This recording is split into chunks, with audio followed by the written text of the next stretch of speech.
Hello, you wonderful people, and welcome to another episode of Crime Centric. This being a show where I talk about crime dramas that I watch. For today's episode, I'm going to talk about the latest episode of Instinct as well as the latest episode of Deception. Like always, if I'm talking about something that you want to listen to, you can always look in the description down below. I include the time when I start talking about each of the respective shows. So, for example, if you want to hear what I say about this week's episode of Instinct, you can skip to what I had to say about this week's episode of Deception. But the first thing I'm going to talk about is this week's episode of Instinct. A pretty good episode. In this one, basically, it's kind of like a ritual killing. And I love this whole aspect of this episode because it is kind of like Dylan be like, no, I'm not, not gonna work with the NYPD like I thought I was. Obviously, he has Joan, being like, no, you should do it. Come on. It's like, yeah, freak, you're so good. And it's like, oh, but this, it would have been a cool idea.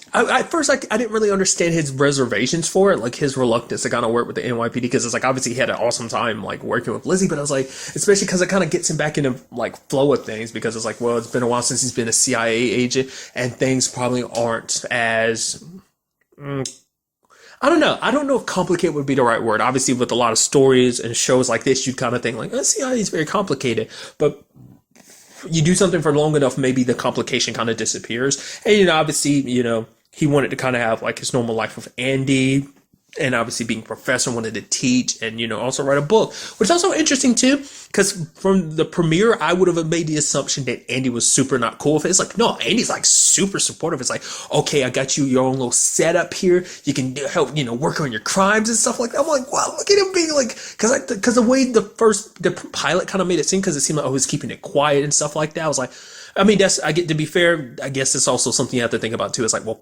between pilots and the filming of the rest of a season, there's usually like a big gap in between. So maybe that's just something they kind of rewrote a little bit differently.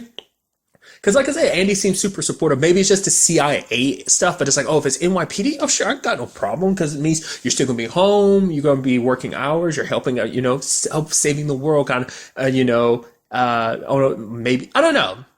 Maybe I misinterpreted a lot of stuff when it comes to like his relationship with Andy being like, obviously, because like in the premiere he made it seem like, okay, like Andy was one of the main reasons why he walked away, and maybe it wasn't necessarily that Andy like was pulling him away, like from like, in a sense of like, it's like Andy was so worried about him. It's like, I don't want you doing this anymore, and like, I quit. But it seems more like it. Well, that kind of seemed like it was more so like Dylan's decision or whatever. But it does make me wonder, like, is that something that, like, that tone and that aspect, is that something that's still maintaining from the pilot, or is that just something, I don't know. I'm very interested to see, like, that their relationship continue on, to kind of understand more about where that's going. Because it's so interesting, because usually in situations like this, the main person involved typically, I mean, not always, but a lot of times it seems like they're usually single, because obviously, like, the people, because I think that also makes a nice aspect to this too, is like, because typically it's like, oh man, like, you and your partner, it's like, this partnership eventually develops into something else. It's like, well, it's not. He's in a happily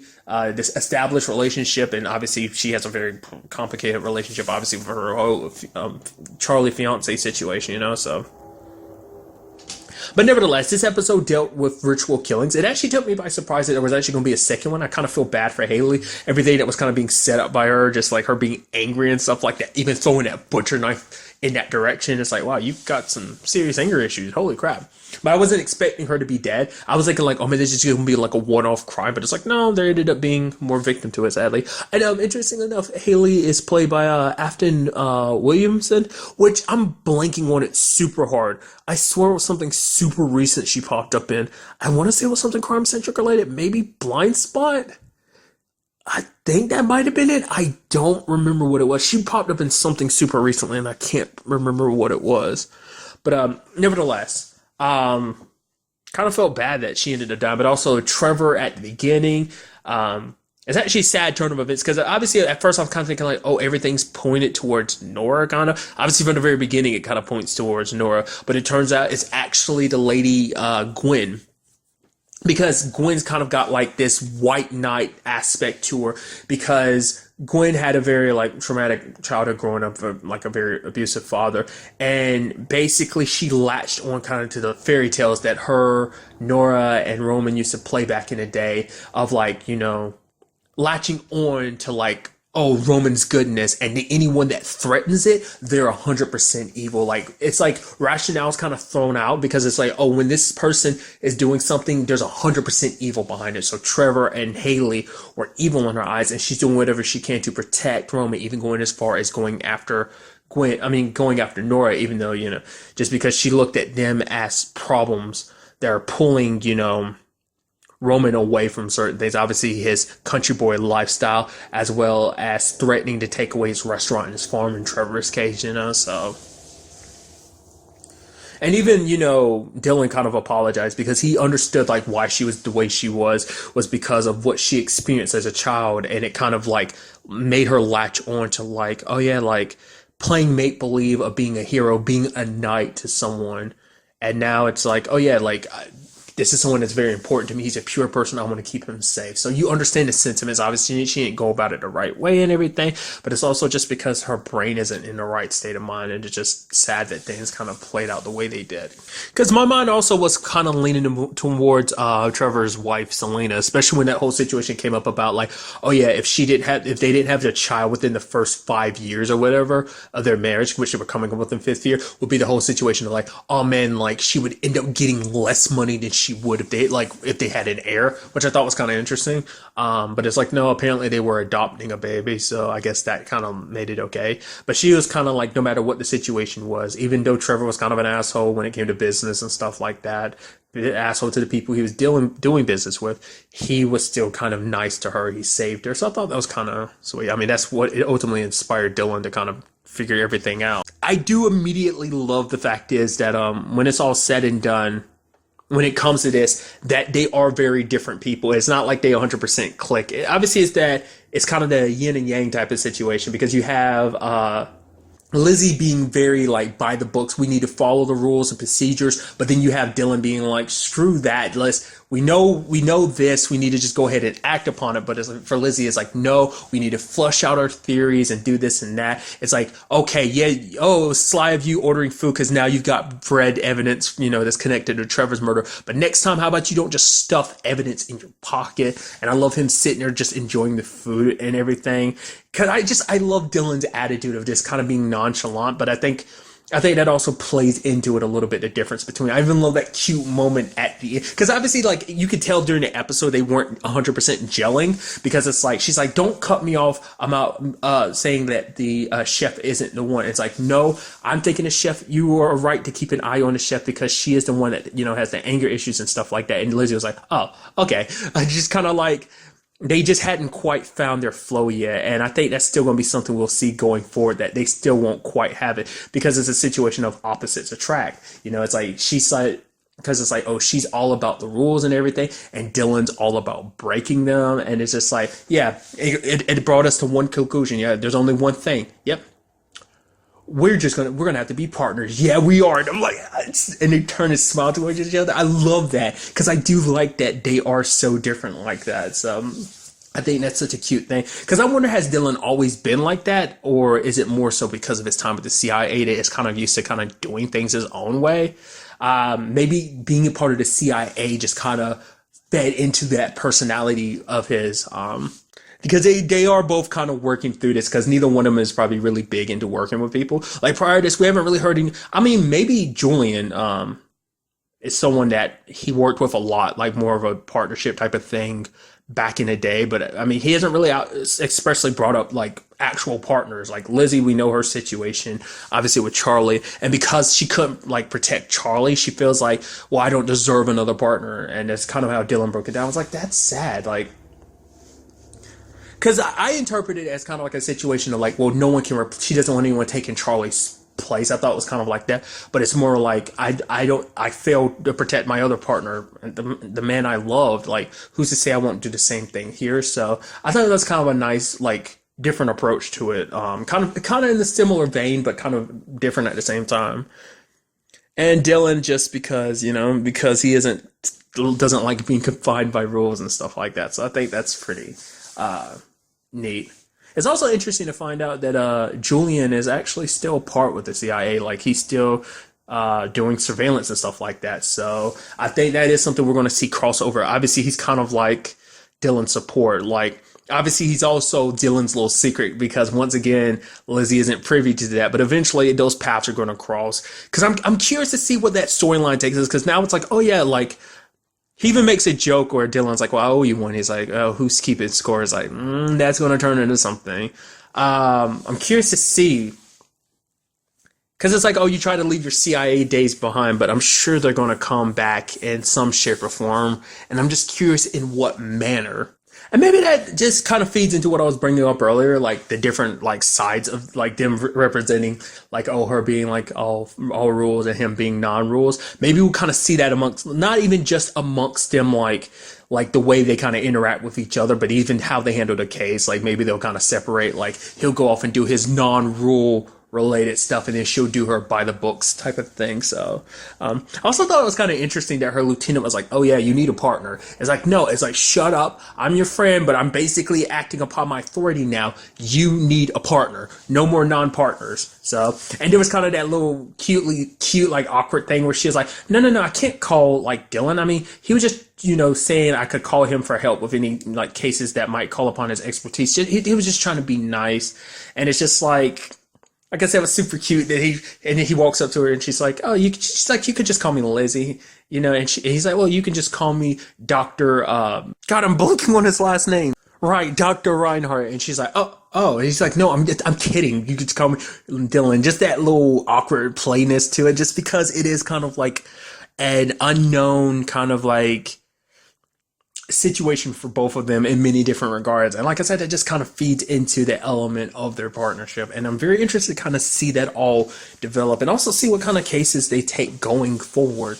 Like I brought up in the premiere, I was kind of curious whether it was going to be like an overarching situation or was it going to be more of a, obviously there's going to be overarching stories, but I'm very curious to find out what they are, but also to see what kind of cases they take on going forward. And I also appreciate that Dylan's reservations, as I was bringing up earlier in the recording, his reservations about working with the NYPD kind of faded away. Because initially it just seems like, it's like, well, I have a good life, I have all this, so it's like, I don't want to jeopardize that, but it's like, it's like, obviously, like, this is kind of where his, he kind of gets his throat. The way Joan puts it, you're kind of like an adrenaline junkie. That's why she was kind of super excited for him to write this book. So, I mean, he hasn't begun writing with the book, I guess, writing the book because mainly this is his first episode. Well, he's not even like an official partner. He's still kind of on a trial basis, but I guess it's like next episode, we'll see them like fully, and it's already like, yeah, we're partners. Let's do this. So I'm also curious to see how much of a role, like a lot of other aspects of his life in particular, like, well, how much Andy kind of will play a part in the story. Like, I'm sure that's going to play a bigger role because it's like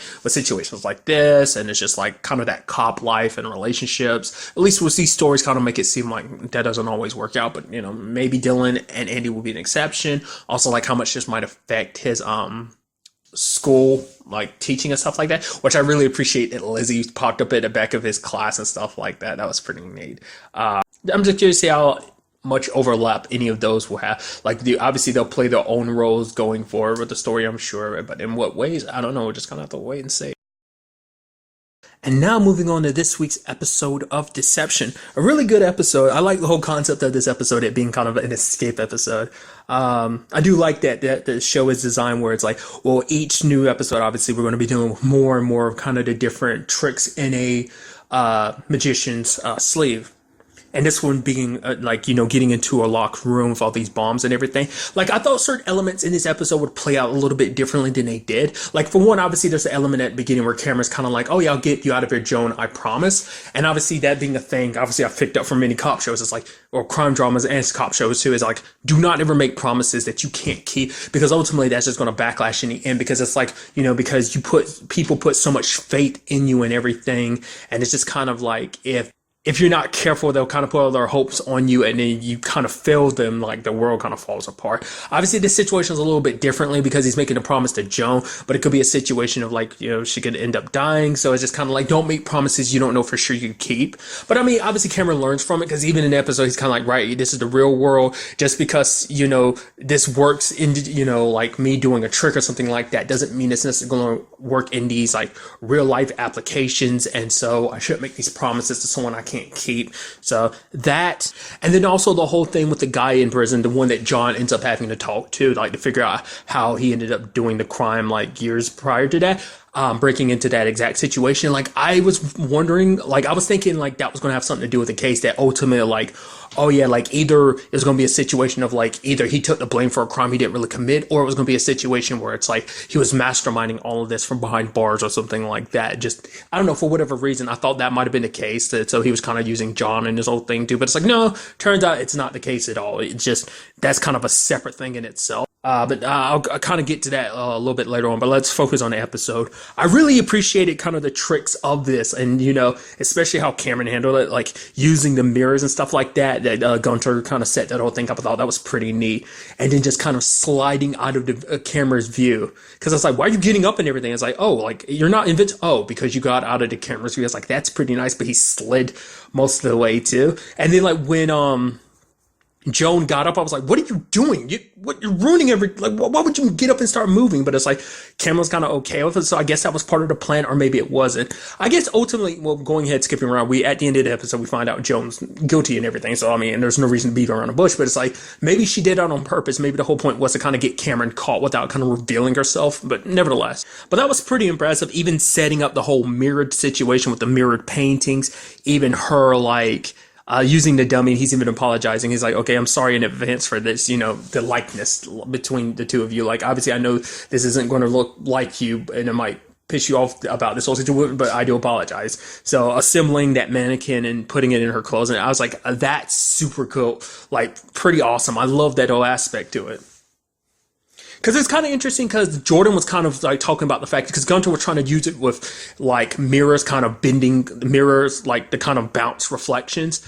But it's like Jordan was kind of like, they couldn't really get it necessarily at first. And so I can only assume the one that they kept breaking is the one that they were going to use for the mirror they were using for the camera is kind of what they were aiming for. I guess that's the one that kept breaking. But nevertheless, like, Jordan was talking about using it digitally, which I'm kind of okay with it not being digital, because it seemed like he was going to do more of a situation of like, I am curious to know how he would have gone about doing it, but I think doing the whole like actual mirrors aspect of it, like using real mirrors, I think that's a lot more impressive. So I do appreciate going that angle. I guess it's one of those things of kind of like, because Gunther seems like he's more of a traditionalist, whereas Jordan's kind of probably along the same lines, but he's probably willing to kind of adapt to a more modern take on certain aspects and illusions and stuff like that. So that was kind of neat. I do appreciate while they were doing all of this too, you have like Dina explaining everything to Mike, and Mike is like, yeah, because he's the one that's super into everything, and he's just like, he looks at Dina, he's like, oh man, you're amazing. And then she kind of looks back at him, and they're just kind of weird and awkward about, he's like, I'm into trick. She's like, yeah, well, I'll gladly take both. And it's like, oh, look at you, Mike, being all flirty. I was like, what? We're kind of like, okay, that's pretty neat. I mean, sadly, we end up finding out that like Mike's wife passed away. We don't know the circumstances around it, but I mean, in a weird way, I mean, it seems like that might be set up between him and Dina. But who's to say like he's ready to date again? You know, he's kind of being a little flirty, sure, but who's to say he's actually all ready for that and everything? But nevertheless, getting back to the case really quickly. That was, like I said, I just love how that whole thing came together like that. It was kind of interesting. I was like, oh, what made him suspicious? It's like, well, she hasn't moved in like 90 seconds, which is like, I guess that is suspicious. I guess a combination of two different things. It's like, well, obviously because you know that this whole thing's a trap, like, you know, the whole thing's a setup from the very beginning. So obviously, you know, it's like, okay, she's not moving. Something's got to be up here, like. Because she's probably supposed to move around a lot. You know, it's probably like part of their plan and everything. So what also got me was like Kay coming in and getting the paintings too. Even Cam was like, what the hell are you doing? I was like, why is she doing that? But it turns out it's because we find out that her sister Caroline was liked a lot of, like, was a painter. And it's like, oh, a lot of people, these may just look like paintings, but some people, these are kind of like windows into other worlds. And for her sister, it was kind of like that, like painting was kind of their thing. But like for Kay, she wasn't really as talented. She just liked looking at Caroline, painting and stuff like that. So, which I guess that all ended up helping Kay kind of figure things out, because she looked and figured out pretty quickly. She just had to check, but it's like, these are totally fake. So I had an inkling about Joan though, just because like, I feel like she was a lot calmer under the circumstances than I feel like she should have been. But I guess at the same time, for Cameron, it was just a situation of like, well, he saw kind of a damsel in distress type of situation. Well, I guess in all honesty, it's kind of very reflective of Jonathan's situation too. It's just kind of like, oh yeah, just here's you get distracted by a beautiful face. And it's just like, oh, this is a beautiful woman that just needs my help. Or it's just kind of like, well, in her case, it wasn't like she needed help. Well, wasn't like she needed help. It was just kind of like a, oh, hey, wow, this is a beautiful woman that's with me, in John's case. But in this case, it's just like, oh, there's a beautiful woman, damsel in distress type of thing. It's just not even just a damsel in distress situation. It's just like, this is a person that needs help. So, you kind of put all, noticing things like that probably kind of got swept off to the side just because you're like, no, she's in danger. There's these bombs in here that could kill her. Like, it was just kind of interesting because I feel like there would be more effective ways to hurt Joan rather than just blowing up paintings. But I guess there's the whole possibility of like shrapnel or like no matter where she goes because of the placement of the paintings and stuff like that, the like blast would kill her, if not shrapnel and stuff like that. So I guess that works, but it's just like her whole demeanor during the whole thing just kind of seemed a little off to me. Just like I said, she wasn't because anytime Cameron would talk about doing something, she'd be like, what are you doing? It's like, I don't know, like I guess there's one side of it like, well, my life's in danger, so I'm being a little inquisitive, but there's the other side of it like you were asking a lot of questions because you're like, okay, he's about to mess everything up. So that's what that was kind of all about. I guess that's why, because when you look at the beginning, like she's the one that touches the gate, and that sets the dude off to the one behind the cameras and stuff to set off one of the bombs. So I'm like, okay, so that was most likely a situation like that was her signaling to him, like so that they don't get too close and everything. Try to keep them from breaking in and stuff like that to kind of freak them. So they kind of back away. Maybe that was kind of what that whole point of that was. So, I mean, it seems like with the whole Joan situation, and I love the element of, not only is this about like, oh, the magical side of things, it is like kind of like there's real world applications in a sense of what the episode's about. The episode's escaping, not just from a magician standpoint, but just a real life standpoint, because Joan kind of wanted to escape her life because she was bored of her job. And for her, it's like, oh, I want to be an art restorer. And Cameron was like, the moment you get out of here, just do it. Go for your dreams. Like, don't just stick around with this job. But it turns like, obviously that was all a front. It was basically somewhat true. But for her, it's like she got offered a position in this whole situation. And she was going to get a cut of the money. But I mean, obviously the person behind all this, Charlie, was going to kill her in the end. Like he killed the other dude. But it's a shame just because it's like, she didn't mean for things to kind of spiral out of control like they did. It was just kind of like just do this thing and then she get her cut of it. That's all. So it's just, and I think it's something that Cameron kind of brings up later on. It's just like, we try so hard to kind of escape things. And I might be misinterpreting what he was kind of saying, at least about Joan's aspect of things, of being like, well, you try to escape certain things, but you kind of realize like how much you kind of put at jeopardy to stay. Like, even though you thought you wanted to escape it, but you end up like, actually, like maybe she actually did legitimately like her job. I mean, she took what she already knew about paintings and kind of applied it to this. So like, I guess like her love of that job in general, just that atmosphere, that world at the museum and stuff like that, she kind of applied it and did kind of a bad thing with it. You get what I'm trying to say? I know I'm kind of like not saying it the way I want to say it, so I do apologize. But I thought it was kind of neat, like the whole Charlie angle. Like, it was like, why did he do it? I had a feeling maybe it was the dad, but it was like, no, it turns out it was going to be the son. I was actually expecting it to be him, the one that was kind of walking away at the end, dressed as a janitor. But I was like, nah, they would notice that. But I guess if he covered his face up enough, like he could just walk by without no one noticing because they'd be so focused on him just being a janitor. But nevertheless, that was Cameron in disguise. But it's because the dad didn't show him any love, essentially, because for his dad, like what was most important to him was the paintings themselves. So stealing the paintings was kind of like a middle finger to his dad. Like, yeah, you might get the insurance money from this museum, but you will never get these paintings exactly. So that, but also just because it's like, he loved that museum himself. So I guess as someone who would appreciate the art, he took it so to be like, no, I've got this, and take it and enjoy it on multiple levels, of a middle finger to his dad while also appreciating art. And it's something interesting that Cameron brought up. The fact of the matter is, it's like, when you get into a world for so long, you just kind of, you overstay your welcome, and then you end up not wanting to disappoint your father, kind of talking from his own experience, because it's just like he enjoyed his time in this world, but he only stayed so he wouldn't be a disappointment to his dad.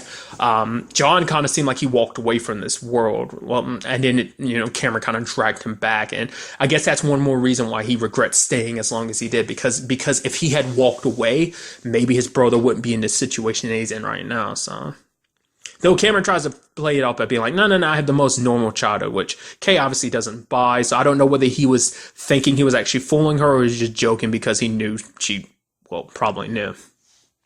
But what I also thought was kind of interesting about the episode too is the fact is that, like, because he told Joan not to run. And it's like, you know, when it comes to John, he's actually got it planned out because John talked about all the different, like, oh, we're breaking out. And then Cam was like, no, don't run. But it's like Cameron himself has already come up with 8 different plans. He's like, they could super work on getting John out. But Kay has asked him later on at the end of the episode, and he's like, no. And which is like, because for one, he doesn't want Kay to know that he's seriously thinking about it, because in case things don't work out, that when it's all said and done, they actually do catch the bad guy, or something happens and just, you know, either they catch the bad guys and it still doesn't get John free, or the fact of the matter is they might never catch the lady. So, or just, it's kind of a backup plan. So he wants to keep his mouth shut about it, because like if he tells her outright, it's like, oh, I actually do have plans to rescue my brother, then she's always going to keep an eye on him. She's always going to be a little suspicious of him. This way, her guard is down, because she's like, good. Because she's like, I'd capture you. And when she's like, I wouldn't expect anything less. But he wants to try things this way, because he knows that if him and his brother do that, there is no coming back from all this. They would basically have to leave everything behind. They'd have to probably be on the run for the rest of their lives, which, hey, there's probably some, they probably enjoyed a little bit, but for Cameron, that would probably mean giving up being, you know, doing magic, because that would draw too much attention and stuff like that. So there's a lot to that. So I thought that was just kind of an interesting detail that kind of added to the episode and stuff like that. So what I also appreciate about this episode too is like, I feel like with every episode, we kind of see a little bit more of John's darker side, because I feel like we haven't really seen that side of Cam. Cam's been a lot more like fun and easygoing, but to be fair, he's free while John's in jail, so I guess that adds an aspect to that. It is a situation, I don't know, because it seems like John seems like the brother who kind of, I mean, I don't know, like, who's to say what his entire life has been like, you know, living in the shadows, playing this role for, you know, a part of this whole Cameron Black situation. Because when the guy was like, oh, give me back my pen, and he's like, oh yeah, like, get the pen back from the guard for him, and he faked the choking and everything and gave it back to him. It's like, don't ever threaten me again, which is like, oh, that was kind of like sinister. He said that,